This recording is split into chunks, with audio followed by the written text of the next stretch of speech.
Had to wait for that.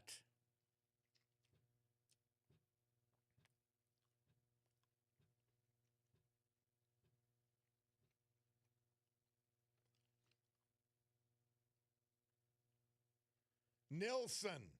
Murph says this date, 1972, they had the number one hit, Without You. Bob Cordaro back on the program. And something I said and have been saying, Bill O'Reilly says today in his daily column, he says, crime is back. The Democrats are always arguing that migrants, illegal immigrants, commit crimes at a lower rate than U.S. citizens. And it's not true. But the main point is, if they weren't here, that crime or that car accident or that murder, rape, whatever it happens to be, would not happen but for the open border. And now, crimes are being committed by people that they're keeping in the country with their lunacy, their protests, their barricades and blockades and harassment of ICE officials. They're keeping pedophiles, rapists, murderers, gang members in the country, these sickos, most of whom are paid to do this by the same evil people I'm telling you about who finance the Democrat Party.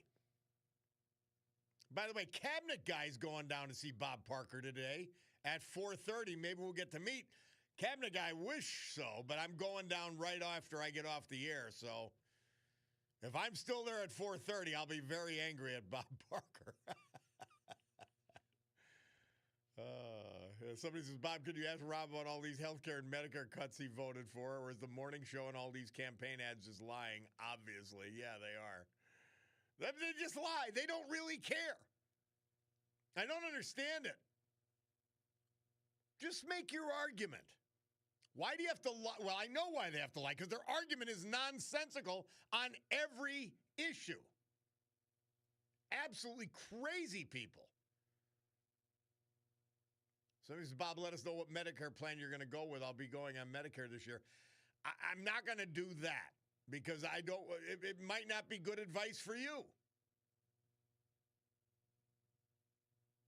Somebody expounding on the green coffee enemas of Dr. Oz and his previous life as an entrepreneur. And they're bragging about them. They're not mocking it. All right, let's go quickly to the phones. We got Teresa from Moscow. Hi, Teresa.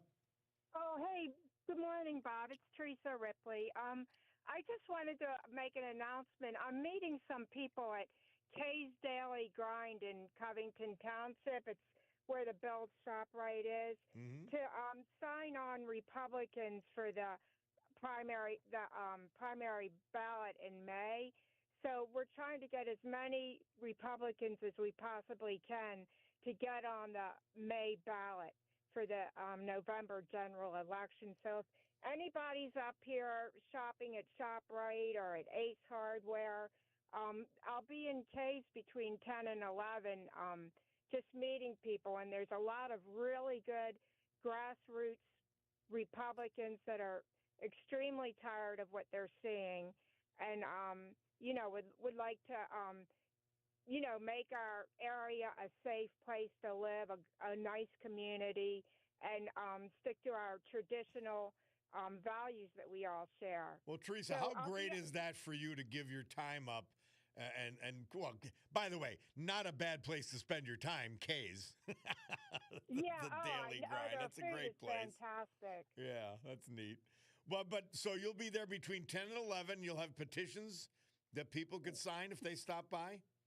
Yes. If they stop by, I'll buy them a cup of coffee, but it's not a threat or anything like that. I just, to enjoy it too, Yeah. And I just want to try to gin up some really good positive energy for our party. Good. Well, that's great of you to do. So between 10 and 11, Teresa will be at Kay's Daily Grind up near Bill's Shopping Center. And with very talented grassroots candidates, solid Republican candidates. Nice. We need them. Yeah. All right. Well, thank you. I appreciate it. I appreciate right. I appreciate you doing it. Thank you for letting us know. No, thank you. Thank you. All right. And for taking my call. And you have a great day out there. We're going to have a better day knowing you're working for the good of the country. We appreciate it. Thank you, Bob. All right, Teresa. Thank you. Hey, Jim, we got about a minute, my man. He's in Hazleton, and he's going to fire away on the midterms. What's going on? Quickly, two things. Did you ever talk to Steve Corbett about my pizza? And no, second thing. No, I haven't. You know, since then, I haven't seen he and his wife walking by. He probably heard you on the radio, and now he's in hiding. No, we're buddies. As insane as he is, he's my buddy. I like him.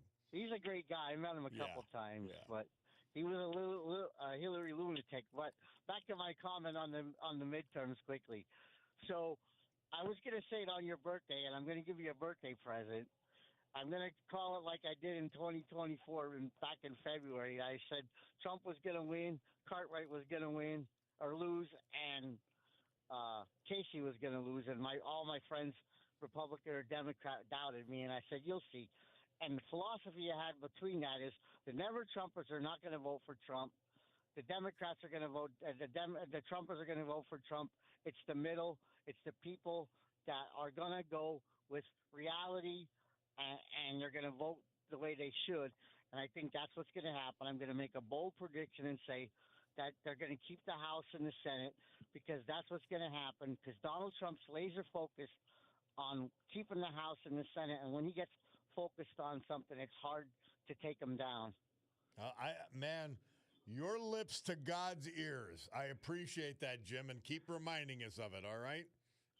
I think that's what's going to happen because when he gets focused on something, I think all those little off your elections and stuff, that's not really not. And I think the Republicans are saving their money for the midterms. They're going to be focused on the midterms, and they just got to speak the truth and let the people know about the lunacy that's going out there on the left, that they don't have any policies. They don't have anything. Like you said, gotta a million know. times. People have to know better. And by the way, well, that's my job on the show, making sure people know better. Jim, we got to go because my Picardo Jewelers watch tells me it's 10:01, so we were beyond time. It's always a pleasure. All right, brother. We'll take a break for the news with Brian Hughes, and we will return with Congressman Bresnahan.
No, we will not back down. You know that. Great good morning, everyone.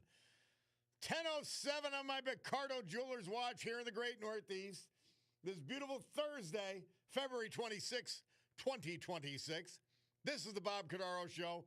I am he, and it's a big day to fight for America, defend our values, and with the help of our man, John Basiliga, and his great Basiliga Hospitality Group, to honor the brave who have made us and kept us free. People like Lois Albrecht of Wilkes-Barre, Leo Nomovitz, Dixon City, Richard Wolf, Jefferson Township, Leonard Bird, Ransom Township, George Blainer, Drums, and Mike Romanowski, Sawyersville. Veterans we've lost this year, but celebrate today, thanks to John. So with history, our great founding fathers, and the incomparable Constitution of the United States of America as our guides, let us continue today's battle. Gaveling back to order this meeting of the Club for Common Sense, promising you that our commitment to common sense is such that we will provide a sanctuary of sanity for all of you, because our media, our academia, so many of our foundations, our public employee unions, they've all gone insane. The Democrat Party is gone. And when I think about these fools, I want to think about something great, and that is Mother Teresa, St. Teresa, for February 26th. Intense love does not measure, it just gives. How intense is your love? It's amazing. It's so nice. Thank you, Mary Regina, for sending that in. All right, so today, Rob Bresnahan's got some things going on. He's got some things cooking. He's got Dr. Oz and some other people here in Northeast Pennsylvania, and he is with us now. Congressman Bresnahan, how are you, sir? Hey, Bob, we're doing great up here in the beautiful northeastern Pennsylvania, enjoying some sunshine. How are you today? I'm even better now that I'm talking to you. Now, what's the event you're having today? Talk to me about it. We have a busy day here. We will be up in Wayne in Pike County announcing the $3 million that we were able to secure through community project funding for the expansion of their career technical school. Oh, neat. Incredible opportunities, CTE, CTC, just the education, the employment opportunities. And if you think about all 67 counties in the Commonwealth of Pennsylvania, there are only 2 that do not have a dedicated building or a dedicated institution for career technical education, and that is Pike and Wayne County. So just on Tuesday, before the State of the Union, we had Dr. Keith Ganuski from Wampaupack School District come and testify in front of the Small Business Committee, where we talked about the significance of investing in the next generation of workforce and job-ready students in the high school curriculum. So we are going to be up in the Northeast here today. And then we have CMS Administrator Dr. Oz coming to the district to do a few different events today and talk about the Commonwealth Health System merger with Tenor and see how the federal government can be involved in the process. Now that we're a few weeks into that transaction, and then be meeting with some other community colleges about the future of healthcare education in northeastern Pennsylvania. So healthcare is going to be the second focus, education the first. That's great stuff, Rob. That's great. Great stuff. Great stuff. And we have incredible educational opportunities. I love Oz. Man, I love him. I had him on my television show. Actually, Channel 16 wouldn't air it. Of course. but we taped it, and then I've had him on the radio show about a dozen times. He was the only candidate I've ever talked to, and that gave a complete direct answer when you asked him a question. He was great. Well, having him in the administration, and especially with healthcare being front and center, and specifically our unique set of circumstances here in northeastern Pennsylvania, particularly around the community health system, CHS, Wilkes-Barre General, Moses Taylor, and Regional, and what the infrastructure is going to look like. How is the footprint going to alter? We have officials from Tenor will be on site with us here today. So hopefully some good constructive dialogue about what we could be doing better, how we could be helpful, what are some of the headwinds, and really, not to point fingers, but to put together a comprehensive plan and figure out different ways that we can be there. That's fantastic. Well, thank you for bringing them up here. I know my sister-in-law Joy will be there, Joy Seebecker, so that'll awesome. be fun. Hey, tell us what it was like in the room the other night at the State of the Union. People, I always tell people, when that room is full in particular, you really have it's an intimate setting, and there were so many amazing things happening. Well, it's really an anomaly, especially when you are on the House floor and you are voting.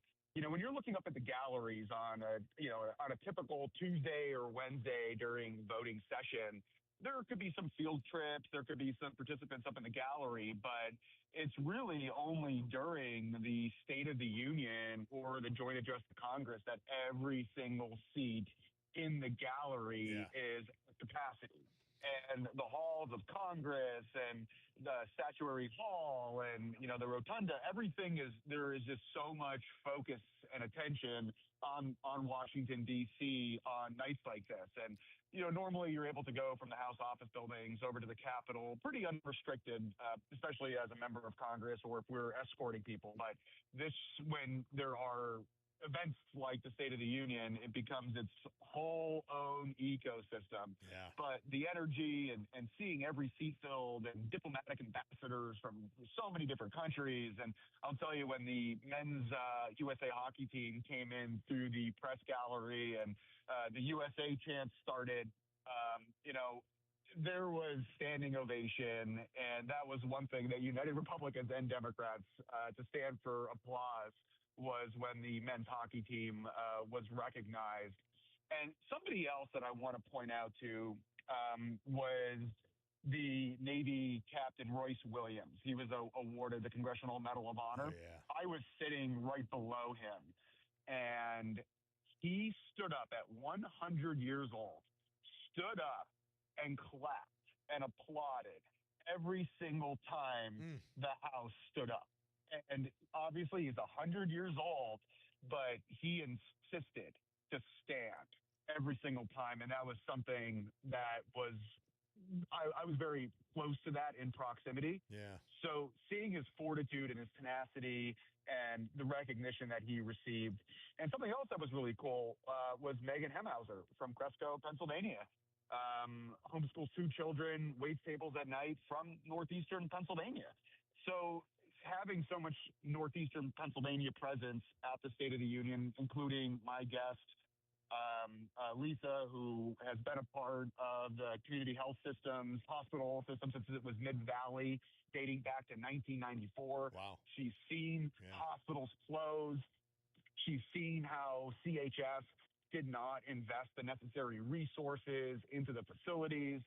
So the fact that she still showed up, worked her job, cared for her patients every single day, irregardless of the turmoil that community health systems placed us in during the transition, before, during, and after the transition. It was just so incredible to have northeastern Pennsylvania in the House chamber of the institution of Congress this past week.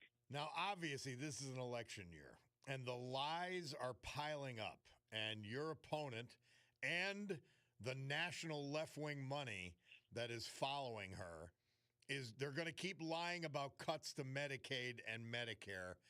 And I'm like, it is an outright lie. Medicare, Bob, I got to jump in here. She was out tweeting or doing something about Medicare. I don't even know where she is getting her facts from. Because, well, I guess she can't get facts because they're not real.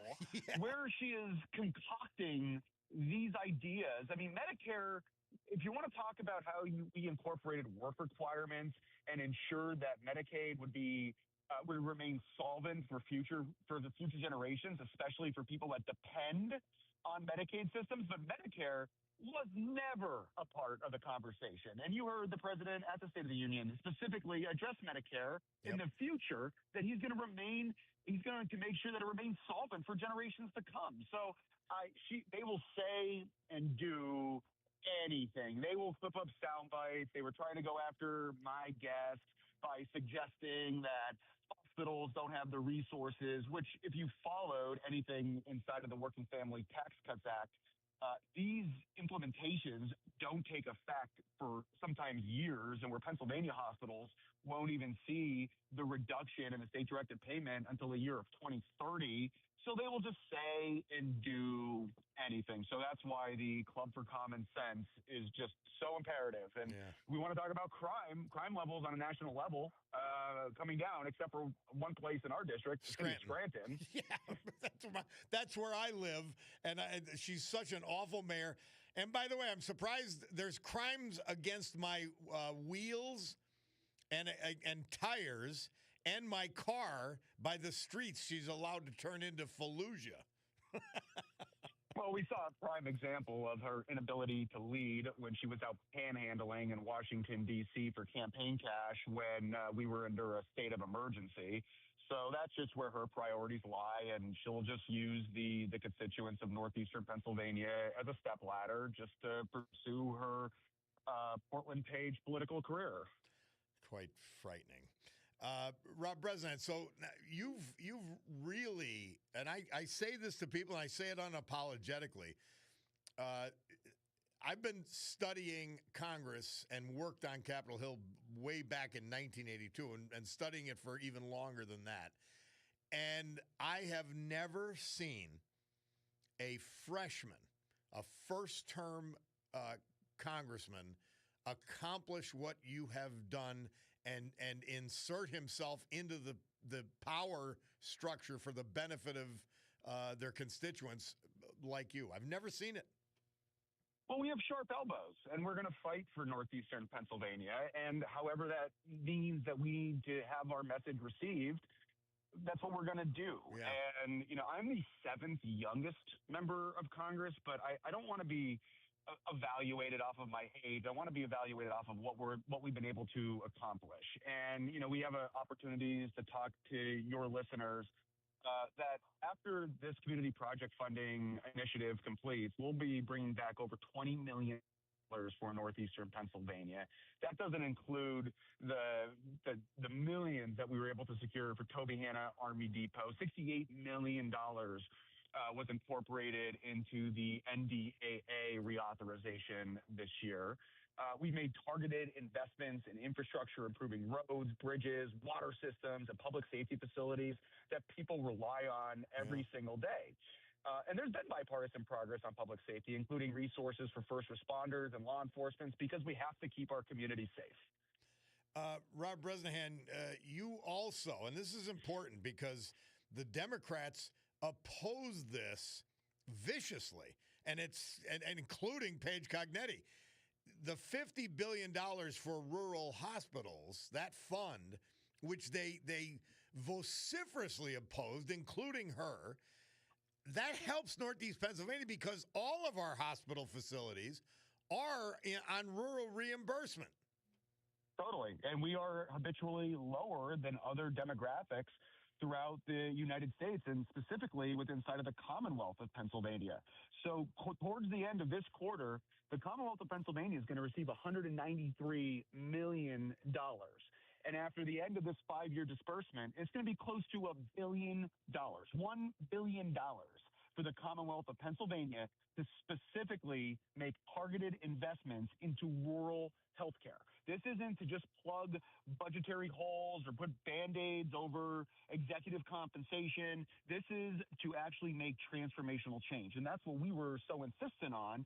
And during the entire H.R. 1 deliberations, we worked with CMS Administrator Dr. Oz who we have a great relationship with, to make sure that northeastern Pennsylvania was going to remain eligible. Because if you look at metropolitan areas or urban areas like the cities of Scranton, the cities of Wilkes-Barre, the cities of Nanticoke, Pittston, we are urban, we are rural at the same time. So we needed to make sure that we were advocating to the right people in the right circumstances for the right causes. And I think the fact that we have CMS Administrator Dr. Ross coming back to northeastern Pennsylvania today, not just to announce dollars coming back, to be involved in the process, to know that we have the power of the federal government ready, willing, and able to inject themselves when they need to be at the table.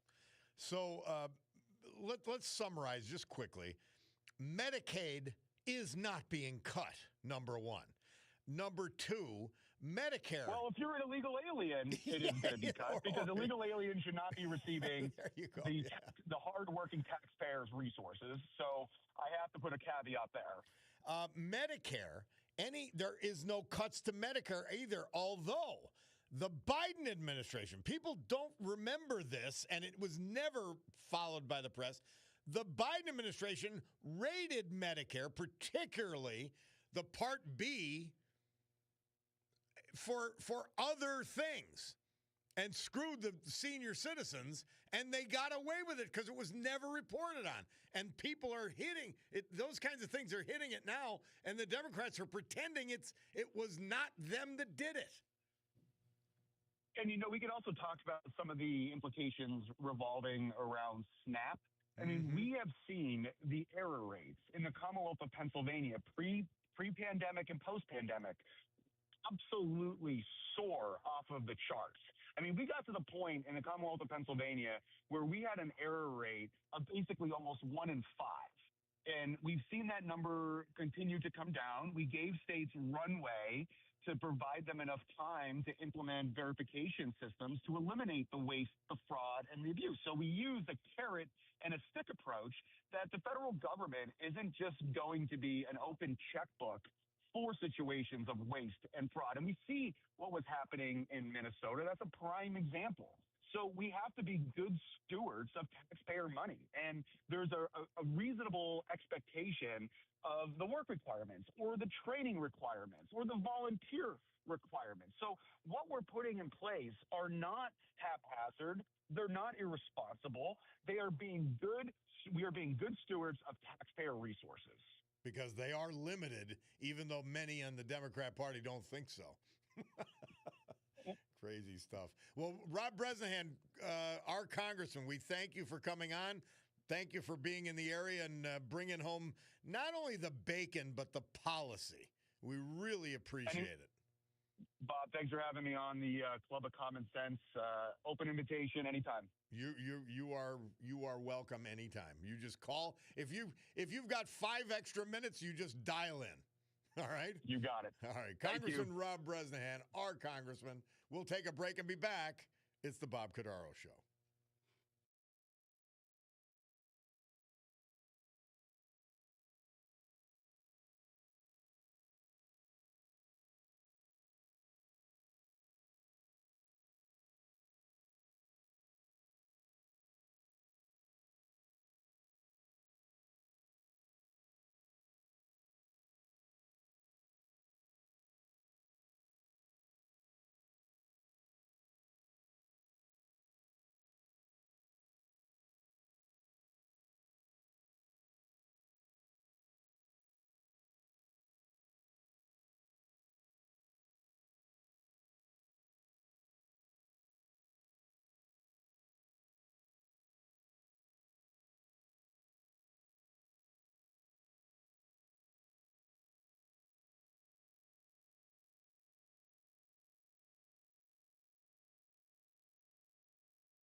Our veterans this hour and every hour, this day and every day. Brought to you by our friend John Basiliga, friend of the vets, friend of this country, and certainly to Northeast Pennsylvania. Basiliga Hospitality, it's the weekend. I can't even believe it. 3 great bar restaurants. They are tops. I'm telling you, check them out. Queen City Tavern, downtown Oliphant. I was there last week. Loved it. The Old Brook Inn, Springbrook Township. I was there 3 weeks ago, and I'm wild over it. The Far Street Tavern, I love it over there.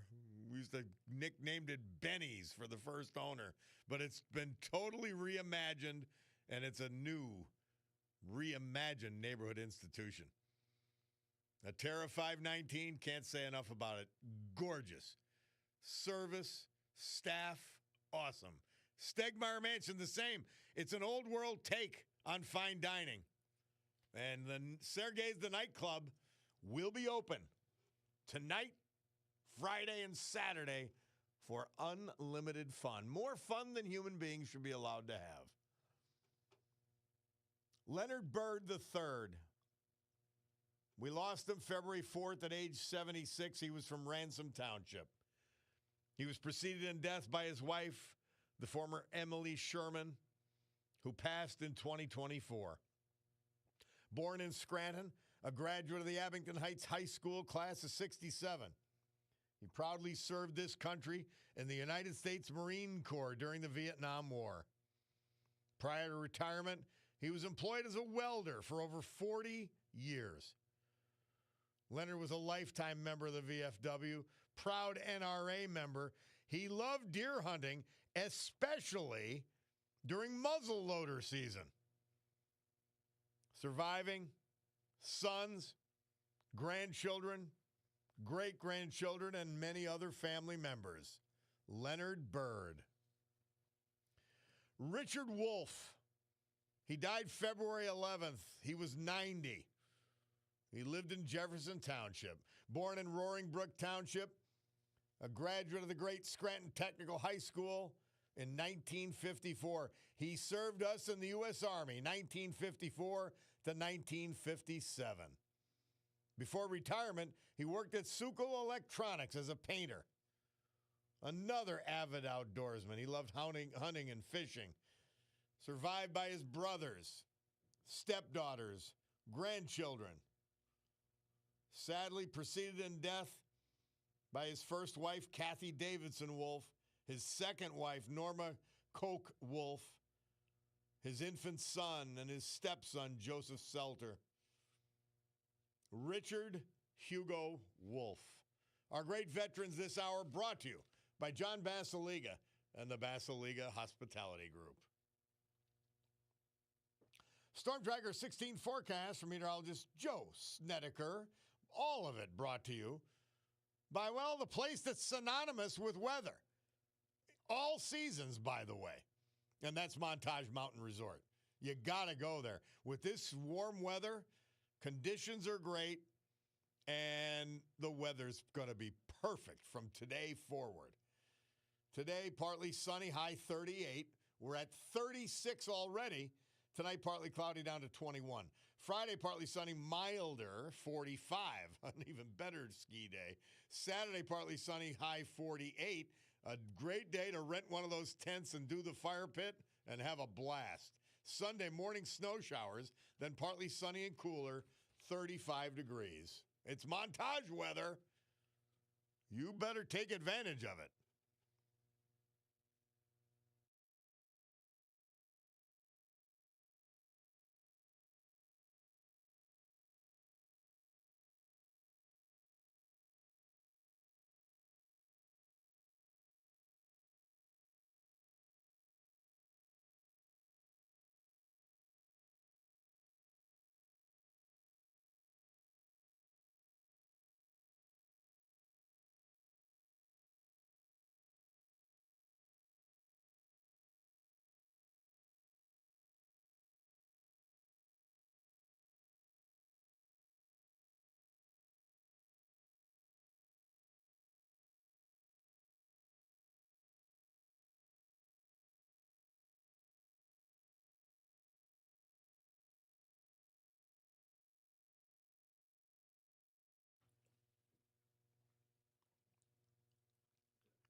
don't know where Murph finds some of this stuff. He tells us, though, on February 26, 1991, Roxette, whom I never heard of, they released their hit Joyride. And, of course, the great Senator John Kennedy of Louisiana. Bob Cordaro back. Oh, I've heard this song. All right, started to recognize it. Hey, the electrician says, Bob LTS doing some work at Lace Village. First time here. What a beautiful space. Is it, isn't it? Is it not? And you know what's great?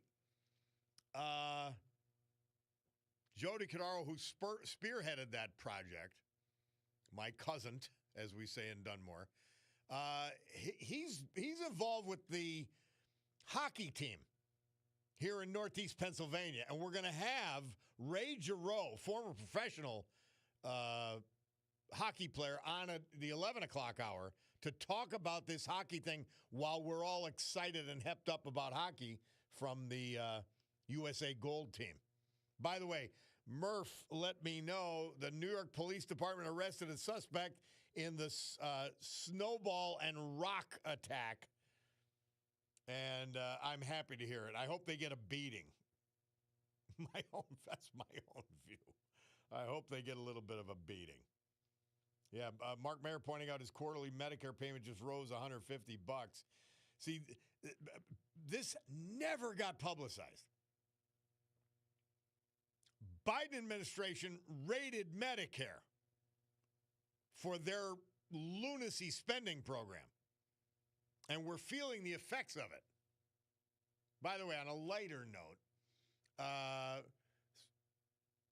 one of the listeners texted in, Bob, I just told my daughter Kayla that I played the song of the Green Beret before she was born through the headset around my belly. Thank you for the memory, says Liz. How great is that? And I will bet she's a strong woman today because of it. I love it. One more quick thing. Hi, Bob. My mom is fully disabled physically. She's been on Medicare for over 2 decades. Her health requires a lot of prescriptions. In the beginning of this year, they cut her benefits fully. You should talk to it's either Rob Bresnahan or Danny Muser. You should check on this. She's on Social Security and receives a small pension from my dad, who was in the Navy. She now needs to pay out of pocket $200 a month for a prescription plan, and then she also now has a copay for prescriptions, many of which are not covered at all now. Yeah. Thank Joe Biden and thank the media for they're willing to lie about Medicaid cuts and Medicare cuts in the big mediocre bill. They're willing to lie about that, but not tell the truth about who actually cut it. Hey, so last week, we talked to a guy named Rob Pazeka. He's doing life at SCI, currently at SCI Phoenix. And we were talking about his plight and his efforts, charitable efforts while he's in prison, and also to give lifers a second chance or create a mechanism for them to at least get reviewed. And he's with us now. Rob, how are you? I'm doing good, Bob. How are you? I'm good. Good to have you back on. Talk to me. Great. What's on your mind today? Let's expand on what we discussed last week. So we discussed a way to find a relief mechanism for people serving life and death sentences in prison. We have about 8,000 people sentenced to die in Pennsylvania state prisons. Wow! And there is no release mechanism. The majority of these guys, out of these 8,000, the majority of them, overwhelming 50+%, are over the age of 50, have been incarcerated for over 30 years, extremely nonviolent, well-behaved, follow all the rules. SCI, Phoenix State Correctional Institution. This call is subject to recording and monitoring. And these are the guys that hold the prison together. I think that's one of the reasons that Pennsylvania, because Pennsylvania prison is big business in PA. Oh yeah. It's big business. Now, on a different note, did I hear? Were you saying that who was in the Navy? Oh no, this is one of the listeners.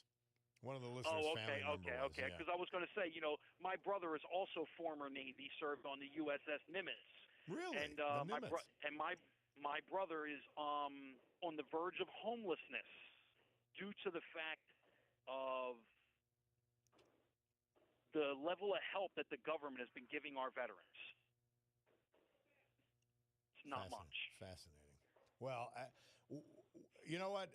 They've made some strides recently in the recent years, but I mean, they really let veterans fend for themselves. Now, Bob, when you look at it, they do let them fend for themselves. That's why I'm a big. What I've learned over the last 10 years is there are a lot of Pennsylvania state reps and senators who are former vets, former military, and they're veterans. And some of them come into these prisons to see the veterans, especially the ones serving life. Yeah. SCI Phoenix here, we have a veterans unit. Everybody on that veterans unit is former military, and very few lawmakers come in here. State Rep Jared Solomon, Joe Wester, they come in here to see them, but not many others. All right, so we're talking about Rob Pazeka. He's doing life, currently housed at SCI Phoenix. Yes. So tell me, you've done 28 years so far, is that correct? 28 years come August, yes. Well, I always say this. I said if I ever get a fatal disease, a terminal disease, I'm going to go to prison because then it'll be like a lifetime. It certainly is. But you know what? In here we get horrible medical care. That's why one of the legislative bills that currently sits in the Senate is House Bill 150, which is called medical parole. It's a bipartisan bill from State Representative Rick Krajewski out of Philadelphia and retired State Rep Republican Torrin Ecker. Torrin went on to take another job. I'm not sure what, maybe a judgeship, but this was a bipartisan bill by both of these men, and it currently sits in front of Senator Baker, who is not very supportive of it, in the Senate Judiciary Committee. This bill will save taxpayers millions of dollars each year if the Senate were to move this bill. Well, the health care in prisons, I was on the federal side, is atrocious. Like, you've got to be laying on the floor bleeding out before they do anything. I had COVID 4 times, Bob. I developed COPD. I had about 15 asthma attacks the other day, and they didn't even want to give me an inhaler. And that adds to the cost of the medical care. Your point exactly. Yes. You know, for people in I'm 49 years old, but for the average age of 50 and older in prison, it costs approximately $100,000 a year to warehouse each of these human beings in a Pennsylvania state prison. These are the same guys that have done 30, 40 years who are no longer a threat to society. They're very well behaved, but they can't get out because there's no mechanism for relief. Yeah. Our commutation system under Austin Davis is a joke. What is under consideration and what, I guess, second chance proposal do you and others have? Well, the only bill that we're fighting for right now is called House Bill 1550, which is a geriatric release bill, which would affect anybody in prison over the age of 50. If this bill were to be passed into law, it's a Democratic bill which resides in the House and has had no movement. But we are told that the Republican Senate does not support it. And these are people that some of these Republicans I've gotten to know. Senator Tamara Bartolotta, Senator Linda Schlegel-Culver.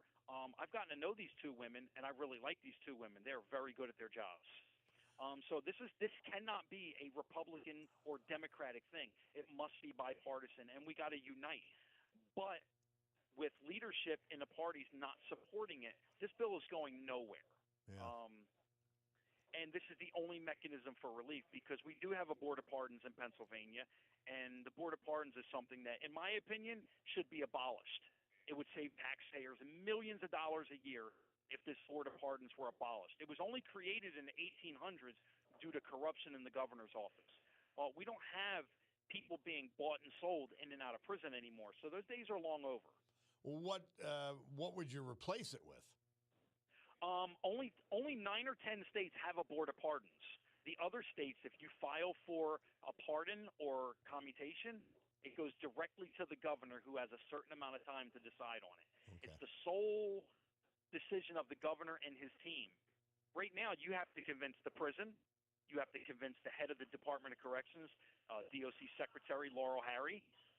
You have to convince her entire team. You have to convince all 5 members of the Board of Pardons, and then you have to convince the governor. Rob Pizeka, in your crusade for lifers, have you gotten any blowback or any retaliation from within the prisons you've been at?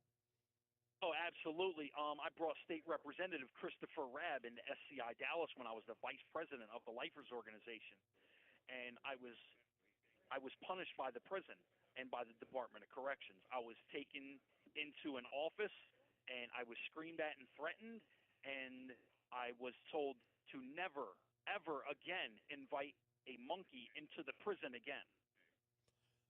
And if I did, I would be penalized for it. Well, let me ask you a question. What are they going to threaten you with? Life in prison? No, what they did was they packed me up. Oh, they moved me 4 more additional hours from home to SCI Forest. So I was punished. Yeah. It took me years to earn my way back east to this prison to where I'm able to see my family and loved ones on visitation. I know we're running out of time on your end. Yeah, we have about 2 minutes. Rob Pizeka, what is your pitch? And it's not just for you. It's for all lifers who have reformed their lives. What is your pitch on their behalf? My pitch is that give us an opportunity to earn a second chance. Not everybody is a monster. Not everybody committed a homicide. Some people were co-defendants, or some people were a car driver, a getaway driver, or just there. You have 1 minute left. Not everybody committed a homicide. And even for the ones who did, we are not irredeemable. Give us an opportunity to earn a second chance. To make your case. Contributing members of society. Some platform to make your case. Well, Rob Pizeka, thank you very much. I as a former prisoner, I hate running out of getting cut off, so I won't have that happen. But hey Bob, what I'm gonna do is I'm gonna get an incarcerated woman to call you next month. Certainly, be happy to. Happy to talk to her. Hear from the ladies. All right, thank you, my friend. Rob Pizeka, SCI Phoenix. He's doing life. We'll take a break and return.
I had to wait till he got to the title again. Counting Crows. Murph says they had the number 2 album this date, February 26, 1994. August and Everything After was the name of the album. Round Here is the song Murph chose from that album. I remember that song. Bob Cordaro back with you on the eponymous program. And we're going to have Ray Giroux, former professional hockey player, talking about our own hockey efforts here in Northeast Pennsylvania while the subject is hot and top of mind. Tyler Cornell, our traffic guy, says the 81 North traffic has been cleared, but there's still some delays and the increased volume on Bernie Avenue because of the accident up near the River Street exit in Scranton on 81 North. And then a crash on Route 29 in West Nanticoke has closed all lanes in both directions between West Canal and Canal Streets, bumper to bumper, backlog extending to Hunlock, Harveyville Road in Hunlock Creek. So be cautious of that. This hour brought to you by our great friend and your real estate advisor, Tina Morocco. She's with Premier Sotheby's International in Naples, Florida.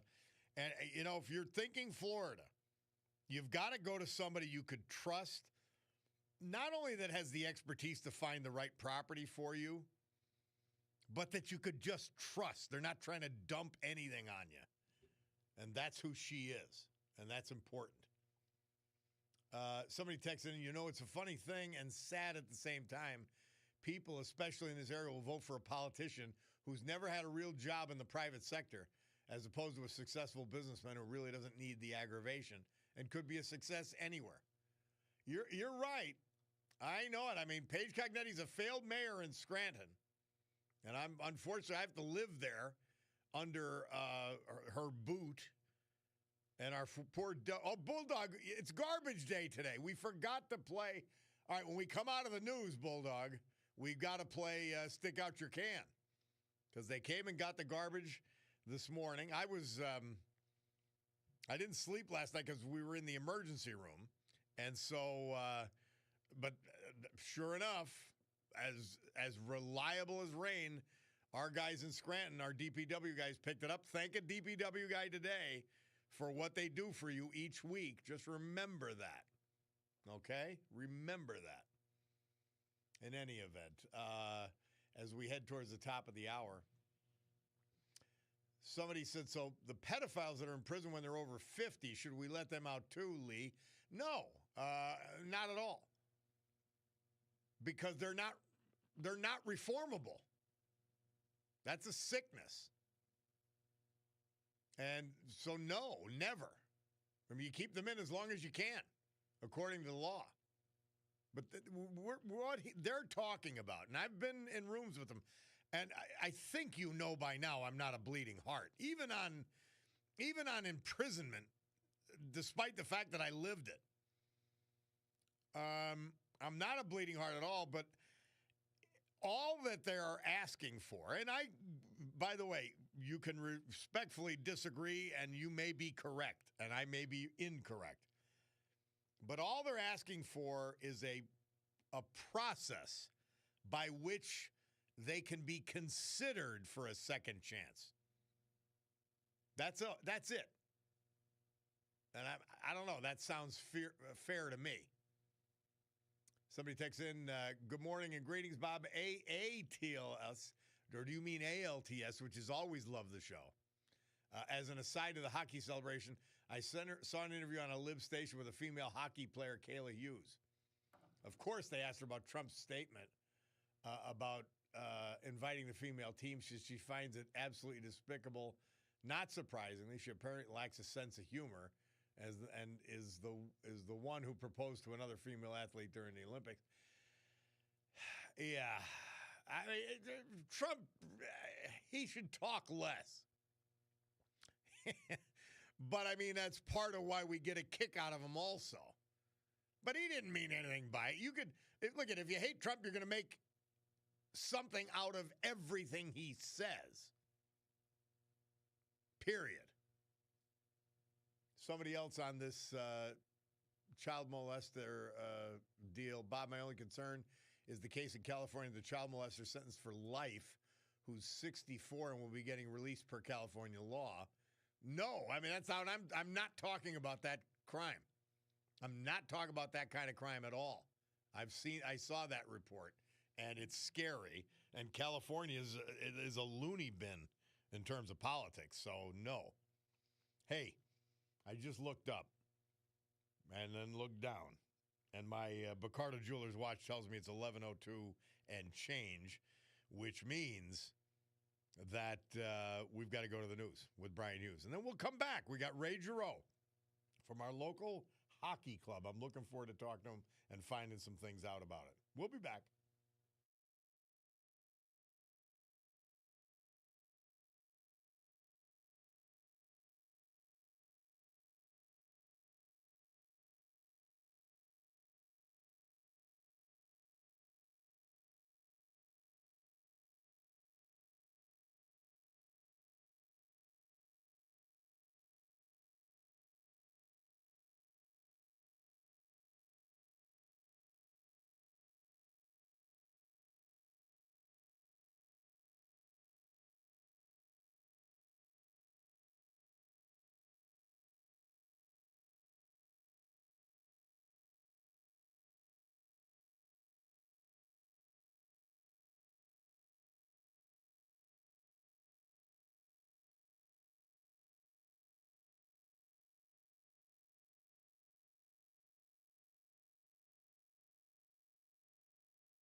Great good morning, everyone. My Ricardo's Jewelers watch tells me it is 11:12 a.m. here in the great Northeast. This beautiful Thursday, February 26, 2026.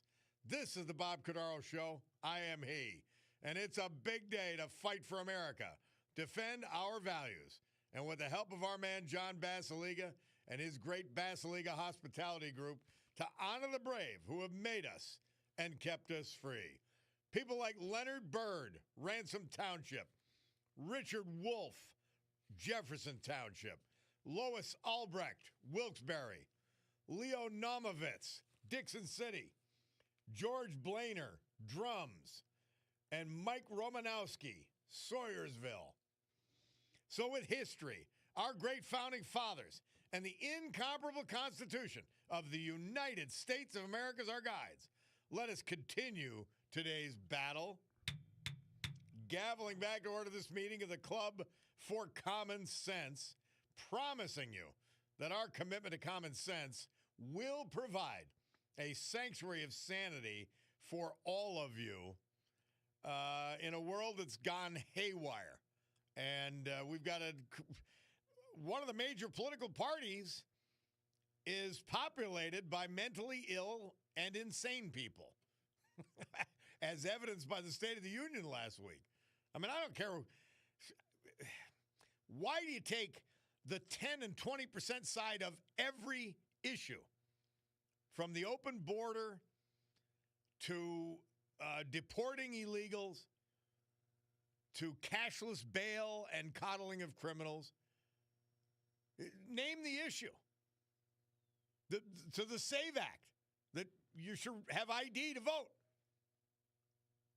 You could go through every single issue. Well, it's because groups like the Arabella Group, George Soros, a guy named Singham, who lives in China, by the way, these billionaires are funding them. So they're singing for their supper, and they've gone cuckoo left. Absolutely crazy. By the way, Slick texted in. He said, Bob, LTS, just wanted to mention the big boys basketball game tonight at the arena for the district title, Dunmore versus Riverside. Should be a good one. And a lot of tradition in the Dunmore Riverside basketball game, by the way. And I think it's got to be just so exciting for those kids to play at the arena. It just has to be. Nice stuff. By the way, this hour brought to you by Tina Morocco. She is a global sales advisor at Sotheby's International, their Naples, Florida office. You could reach her by looking up Sotheby's in Naples, or just go right to the source, tinamorocco.com, Muracco. Good stuff. Well, something that has interested me, and not just because I knew my cousin was involved in it, Jody Cordaro, but if you've driven around, there's this an old Howard Johnson's hotel. When I was a kid, motel, we used to go there for the all-you-could-eat fish fry. It was our only time we went to dinner anywhere. They brought the three boys, and we ate like savages, and everybody left satisfied. But they've redone this place as a place to house these young hockey players. And it's the Wilkes-Barre Scranton Knights. Now, the Knights, if you know anything about hockey, they're becoming one of the most productive hockey development programs in the country, producing 7 NHL draft picks, over 80 NCAA Division I players, and more than 400 NCAA Division III players, all developed right here. Their home base is the Revolution Ice Center, and it's the only rink in the area offering Tier 1 hockey and junior program, full integration, meaning players can start skating as toddlers, and if they earn it, develop all the way through junior hockey and into NCAA programs under one roof. Now, the guy who's running the hockey part of this deal is a guy named Ray Giroux, and one of my best friend's brother-in-law. Tommy Bell. And he brings up an amazing mix of elite experience to these kids. It's one of the reasons this thing is exploding and doing so well. He captained Yale University, so he's smart, to the first ECAC regular season championship. He was an All-American, ECAC Player of the Year, and a Hobie Baker finalist. Then he goes on to play 16 years of professional hockey, including time in the NHL with the Islanders and Devils, the AHL, and then he went overseas in the Russian Super League and the KHL, even earning a KHL All-Star selection. And I just thought with this Olympic effort that we just saw in men's and women's, that it was time to explore this great Wilkes-Barre Scranton Knights organization. And here he is, our guy Ray Giroux. Ray, how are you? I'm great, thanks. How are you? I'm excited to talk to you and find out more about this hockey program that you're the expert. I love it. Yeah, well, thank you for the kind words in the intro. Really appreciate it. And look, it's a pretty exciting program, what we're trying to do here in Northeastern PA. And I think, I've got the game of hockey. I'm originally from Canada, so the game of hockey has been very, very good to me, as you mentioned my background, and it was important for me. It helped me play Division I college hockey, and I was fortunate enough to go on and play professionally. So when I was done playing professional hockey, we settled back into the area here, and it was growing, but not really at the rates we wanted to. So your cousin, new ownership group, came in and did a fantastic job. And as you said, I didn't know the fish fry story, but I love hearing that. The Howard Johnson's been converted to, a hockey dorm where we have recovery rooms, where we treat the kids almost like not quite professional athletes, but NCAA athletes. We try to get them prepared for the next level. But the idea is, as you mentioned, we have a path. I've got two kids that play in the organization. One's 16, one's 12. Is you have a path where you can, if you've never played the sport before, we have learn to play programs, learn to skate programs. So we're trying to provide a path and an avenue for people in Northeastern PA who want to play hockey. Obviously, if you look at what happened in the last week, it's a pretty fantastic time to look at the sport of hockey. I've always loved it. I've always been biased towards the sport, the players themselves, the community. And I'm Canadian, by the way, so it burns a little bit to see the U.S. win the gold medal like they did. But I've got you probably said, why did it have to be Canada they beat? No, look, you know what? It had to be them because those are the two rivals. And the point is, if my daughter said, "Hey, I wish I could play," like there should be a rebirth in the amount of people that were excited by that game and just seeing the emotion and the passion. And even just as Patriots, I was reading some articles this morning of the players. They're going back to their NHL teams, but this is the highlight for them. Winning an Olympic gold. So the idea that we have a program where if you've never played hockey before, even if you're an adult, whether you're an adult or a young player, if you're 5 years old, 8 years old, or 25 years old, there's a path down at Revolution for you to learn to start to skate and play.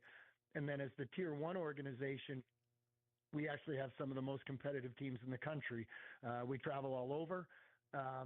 And what we're trying to do is create, obviously, great hockey players, but better people. I'm a big fan of understanding that the game of hockey is as much about, teaching you life lessons, how to win, how to lose, how to lead, how to follow, how to succeed, how to be a part of a team. So I'm extremely biased to the sport of hockey, and I think it's been the best of our sports been on display, this past week. I look at it as very similar to football in a lot of ways, because in terms of life lessons, because you've got to do a lot of things other than just play the game in order to play the game well. And I mean, for them to have a professional athlete of your level and caliber to be part of the training, it's really remarkable what has been created here. Yeah, no, I think, like I said, ownership group, like the ownership group's been fantastic. They've invested a ton of money into Revolution Ice Center. They've created the academy. They've really tried to do. We've tried to do everything we can to prepare these athletes and have, whether tier one is the path, whether you're just playing for fun, no matter the outcome, we have something for you. Because you're right, it is a lot like football. Obviously, as you get older, it's a physical sport. It's a team sport first and foremost. Mm-hmm. Everybody has to play a different role. They have to fit in, and that's what I mean. It's a great analogy. Team sports are super important for all of those things. And again, just the sport of hockey, I'm biased to it. Maybe it's because I grew up in the tundra and I didn't have a choice, but I love the sport. And I think the people who play it really enjoy it. And I have a pretty unique background, but we have other coaches down there that have played professionally as well. Some played for the AHL Penguins is one of our coaches. One played professionally overseas. Actually, we've got 3 coaches that played professionally overseas, in Finland, in Russia, in the Czech Republic. They've played over here. I mean, and I can't say this, and it's no, again, maybe I'm being biased, but for the level of coaches and the amount of people we have, I don't, for a sport around here, I don't think anybody else can kind of lay that claim to fame that they have coaches that have not just played at the professional level, but coached at the professional level. Yeah. One of our coaches who coaches our youth, one of our youth teams, our U16 team, he was actually a head coach and a general manager in the East Coast Hockey League. So he might be the most qualified person in the building, which is just to say that we're really fortunate to have a lot of good coaches down there, and we do work really hard in delivering a product that has a pathway for all these kids to improve. Ray Giroux is our guest. He's the Director of Operations with the Wilkes-Barre Scranton Knights Hockey Organization, headquartered here in Pittston, Pennsylvania. They operate out of the Revolution Ice Center, which they've further developed and made into a top-tier facility. Now, as a former professional player, you know what goes into player development because you did it yourself. But, what you mentioned, players playing overseas and yourself playing in Russia, that cultural experience that you could impart to these kids is almost as impressive as your hockey pedigree. Yeah, well, look, I was there for 8 years, so it's probably a completely different, different show altogether. Yeah. It was a extremely eye-opening kind of a wild ride over there. Not sure I would certainly be going back anytime soon. It was different. I was there in a different era, but it was eye-opening. It made you very, very thankful that, you were born and raised in North America, and I live in the States. You were very happy to come home. Yeah. And I don't mean that in a bad way. I had a great experience, but at the same time, you are more thankful than ever, when you live in another country of being back in the U.S. So I say that with all sincerity. What it did help is, the training methods, and people watch the Rocky movies, and the Russians do things a little bit differently. They put hours and hours into things. The idea that I was there as a player, I picked up different ways to train, different ways to coach. So I think a good coach is always learning himself, if you will. So, you take the good parts of every coach you had, right? It's almost like every teacher you had, there are pros and cons. And if you could put all the pros together and understand what that means, I think it makes you a better teacher, a better coach in the future. So definitely a crazy cultural experience, but also, kind of beneficial from learning the way they do, because, typically for hockey, it's Russia. That's their national sport, kind of like Canada. Yeah. So they were pretty passionate about it. But yeah, it was interesting to say the least to live overseas for that long. Ray Giroux is our guest. He's Director of Operations with the Wilkes-Barre Scranton Knights Hockey Organizations here in Pittston. All right, so I have a kid. The kid likes hockey. Yep. What do I do? How do I you bring him down. It depends if he's ever skated. So, you shoot. I think you go to the website, Revolution Ice Center or the WBS Knights. We have contact us and information pages there. You sign up you call us, you email us, or you just sign up for a Learn to Skate. you come to a public skate, by the way, if you want to just try it. If mom and dad want to come and watch the kids skate, there's youth stick time. There are all kinds of, and especially going into the summer, it's a really good time where the actual competitive hockey season is ending.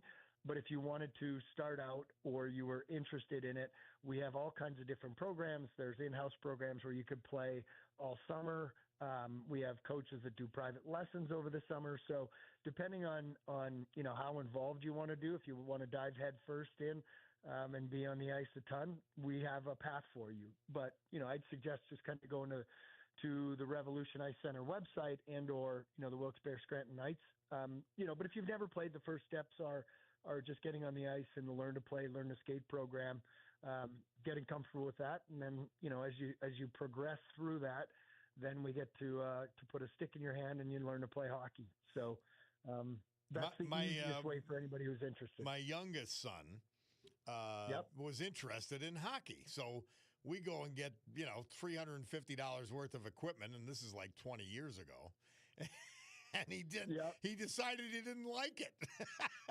Well, so that's actually a great way to break them in. Yeah. Yeah.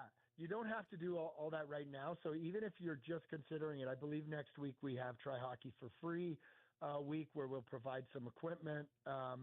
There's a pro shop down there at Revolution Ice Center. The equipment can be expensive. It's like if your kids play baseball, bats are expensive these days. It's like anything else. But we help with equipment. You can grab some and just jump on. There's, again, Try Hockey for Free day. We provide some like a starter set just to make sure that the kids love it before you dive in. You may have done it a little bit backwards.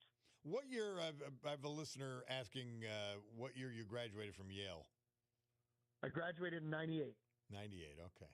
So you're still relatively young. That's a good thing. Relatively young. Did you escape with all your teeth? Yes. So interestingly enough, all my teeth are there. I probably have about 300 stitches or so in my face, so I have a few scars. I didn't escape.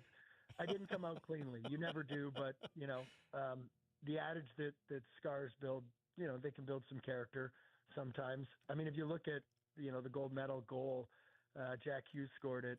He had no teeth in. He was bleeding all over the place. And, the first thing he had to say were, uplifting, patriotic. He was just thrilled to be, part of Team USA. Overcome with joy. But typical hockey player, he was bleeding all over his jersey. It was kind of funny. Well, this is great stuff, Ray Giroux. Ray Giroux is the Director of Operations with Wilkes-Barre Scranton Knights Hockey Organization. You could reach them through tell them how to reach them, because there's two ways. One is through the rink and one is through Scranton Knights. Yeah, if you just search, I believe it's revolutionicecenter.com. It could be Revo Ice, but if you just search for Revolution Ice Center in Pittston, that's the rink website, and then the Wilkes-Barre Scranton Knights in Pittston will be the hockey organization site, but they're tied. So either way, depending, we have tryouts coming up. So if you've played hockey before and you're interested in trying out for Tier 2 or Tier 1, all that information's on the website. But there's also the, contact us and informational page, and, we'd be happy to get back to you. And I start by, one of the things I've talked about is the game of hockey has been good to me, and I'm biased to it, but it is a great, for anybody out there who's listening who has never tried it or thought about it, you only have to watch that hockey game and the reaction of the people. But it's a great game to play. It can be humbling because learning to skate is hard. Yeah. But when you have it and you get it, it's extremely rewarding. And I'm very biased to it. But anybody who's thought about it or considered it or has a son or a daughter, one of the fastest growing demographics in hockey is girls playing hockey. Anybody who has that, who's even thought about it, now it's like it's the perfect time.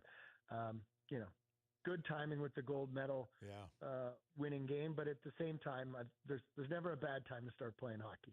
So Revolution Ice Center, Scranton Knights Hockey, that's how you look it up, and you just find out if you have any interest. Are there times when you're having games down at Revolution that people could come and watch? Yeah, so the junior teams are still playing. So the NCDC junior team, and that's a really good point. I don't have their schedule right in front of me. I could probably walk over and see when their next home game is if somebody wanted to come and see. It's fast. I think what people would be surprised if you've never seen a hockey game in real life, it's much faster than it kind of appears on TV. Yeah. Our season, we're in the playoffs, so we're going down to Philadelphia this weekend, and then we're off to New Jersey the following weekend. But if I'm just looking really, really quickly for the next game, the junior team should be at home, and I think that would be a fantastic game to watch. They're usually on kind of Friday or Saturday nights, and I'm just in real time trying to look this up really quickly. And they could find it on the website if necessary. But there are games you could go down and watch. Just, hey, let's check this. Yeah. This is an amazing program. It's really, and it's something that most people do not know about. I mean, look, hockey in northeastern PA, it has a rich tradition. Like prior ownership was fantastic too. They put a ton of kids in the NCAA. Like you said, we've got 7 NHL draft picks. There's a very rich history, but I think, from the youth side, it probably hasn't grown or been as popular as some of the other sports that are around here. So, the idea that there's an interested and renewed interest and a buzz around it, I think is fantastic. And yeah, we're continually trying to grow the game. And by the way, it's, you want to build an athlete before you build anything. So anybody out there who's listening, who's only playing one sport, I played baseball and hockey growing up. My kids have played multiple sports. So, if you have a baseball player or, a basketball player, doesn't mean they can't play another sport or be a part of it. Like I said, there's the ultra competitive side to it, but there's also the fun aspect to it as well with the different programs. And just really quickly, the next best game, if you want to come and check something out, one of the junior teams, the NCDC team plays March 6th at 7 p.m. and then March 7th at 12:30. So if you can make the Revolution Ice Center, yeah. Yeah, I think it's a Friday night and Saturday afternoon off the top of my head. Well, this is great stuff.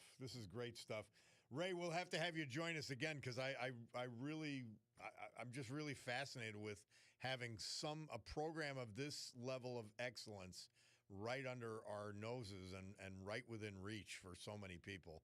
We thank you for doing it and thank you for coming on. Yeah, thank you very much for having me on. I appreciate it. All right. Ray Giroux, Director of Operations, Wilkes-Barre Scranton Knights Hockey, the Revolution Ice Center, all of it happening right here. We'll be back after this.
Our Veteran Tribute this hour and every hour, this day and every day.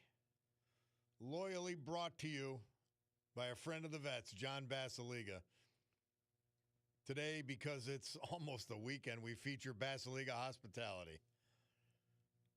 And that includes two of the most outstanding fine dining restaurants you will ever see. A Terra 519 in downtown Scranton with a great happy hour, $10 drinks. They're open with food and booze on Friday and Saturday night. A Terra After Hours, they call it. And, you know, after hours used to be after 2. Well, now it's after 10. And then the incomparable Stegmeyer Mansion. The place is gorgeous. It's like going up to Newport and being able to have an amazing dinner and dinner experience at one of those gorgeous mansions there. Amazing. And then, of course, we got Sergei's Live, the nightclub in Northeast Pennsylvania. And even an old fogey like me could go downstairs and have fun. And they're open tonight. All of that happening. George Blainer. We lost him February 15th. He was from Drums. He was 88 years old. Born in Hazleton, he honorably served all of us in the United States Air Force as a bomb navigational systems technician. After the service, George was employed as a production supervisor at the General Form Corp, West Hazleton. Preceding him in death, his wife, Mary Ann, who died in 1986.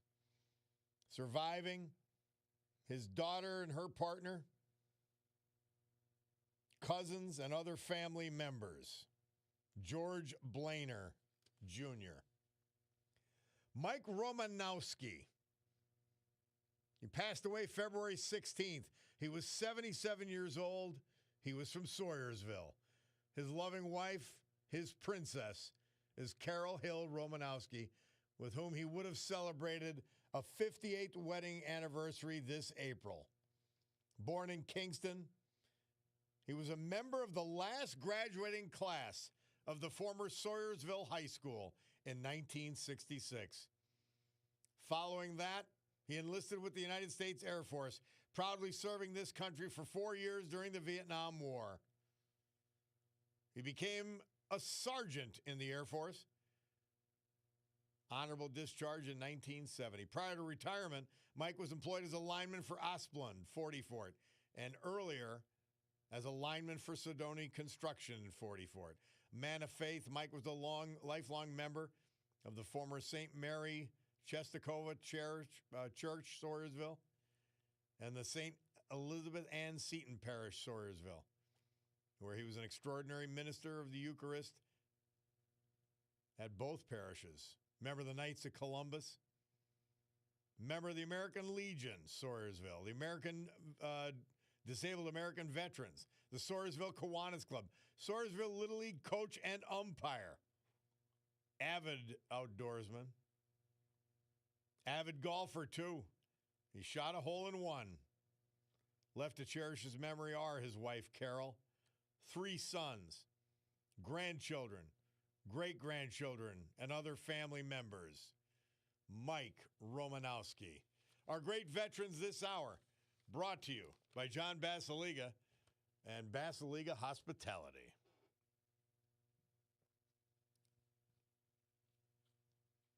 Well, that's sound means it's time for the weather, and this weather is brought to you by Montage Mountain Resorts. I've got my Montage Mountain hat. I don't have it on at the moment, but I'm going to put it on for the weather report. You can see it if you go to our streaming. Storm Tracker 16 forecast, Joe Snedeker tells us, today partly sunny, high 38. This is perfect skiing weather. Tonight partly cloudy down to 21. Friday partly sunny, milder, 45 degrees. Saturday even better, partly sunny, 48. Sunday morning snow showers, then partly sunny and cooler, 35. And that's, keep this in mind, Sunday's March 1st. This is stunning to me when you think about it. Time has flown. But that's your weather, brought to you by our great friends at Montage Mountain Resorts, the place to be this week for winter fun.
Now, Bulldog, did you have to play Putin?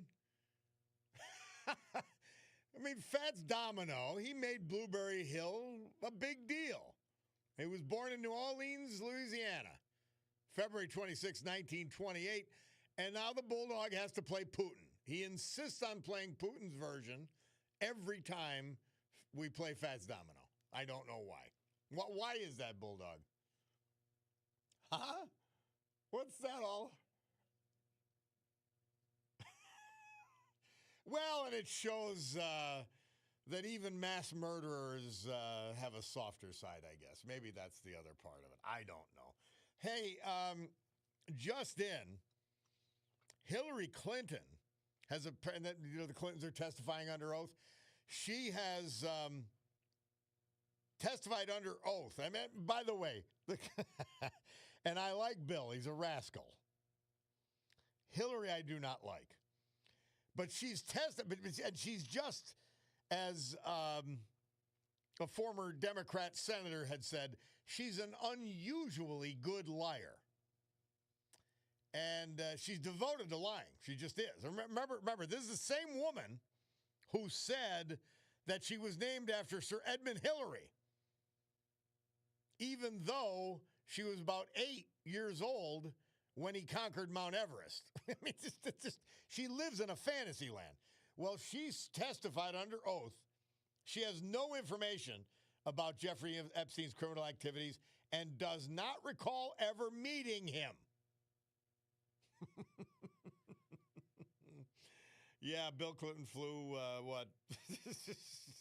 20 times, 24 times with him, and Ghislaine Maxwell was involved in organizing a Clinton Global Initiative summit.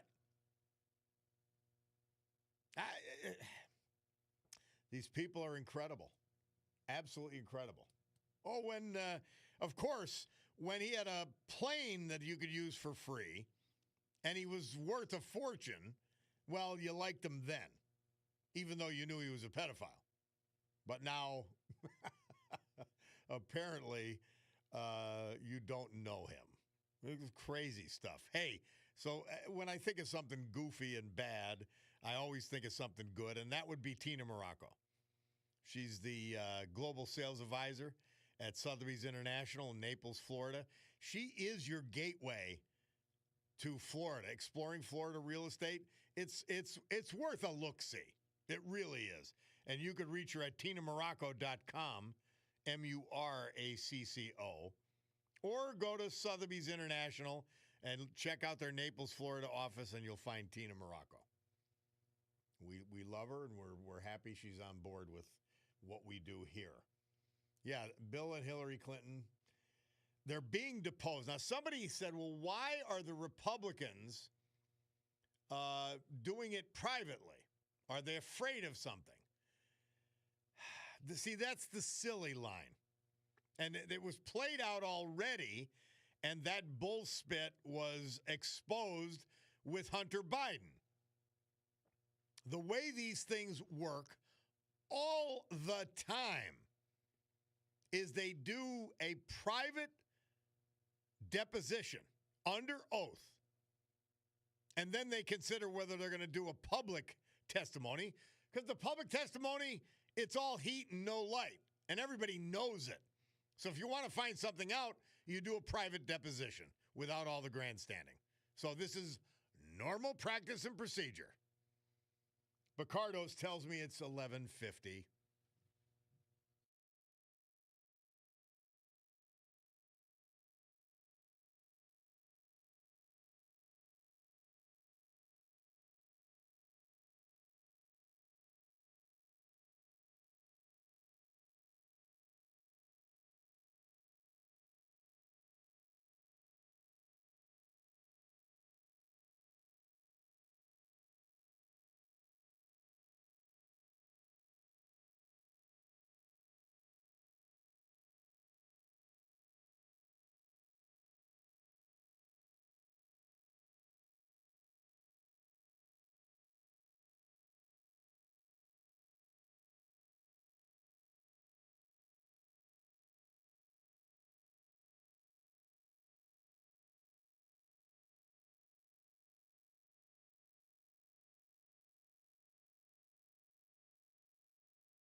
Biden banner disgrace, day 73.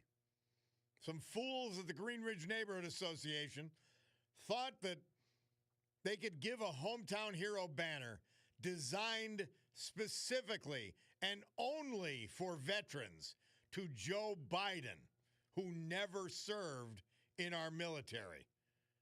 Aside from the fact that he was a complete disgrace for this area, he was not a veteran. Take the hometown hero Biden banner down. I don't care if you put another one up that says he was the greatest thing since sliced bread, but he's not eligible for a hometown hero. Embarrass yourself. Embarrass your neighborhood. Embarrass your organization, but do not debase our veterans. Biden banner disgrace, day 73.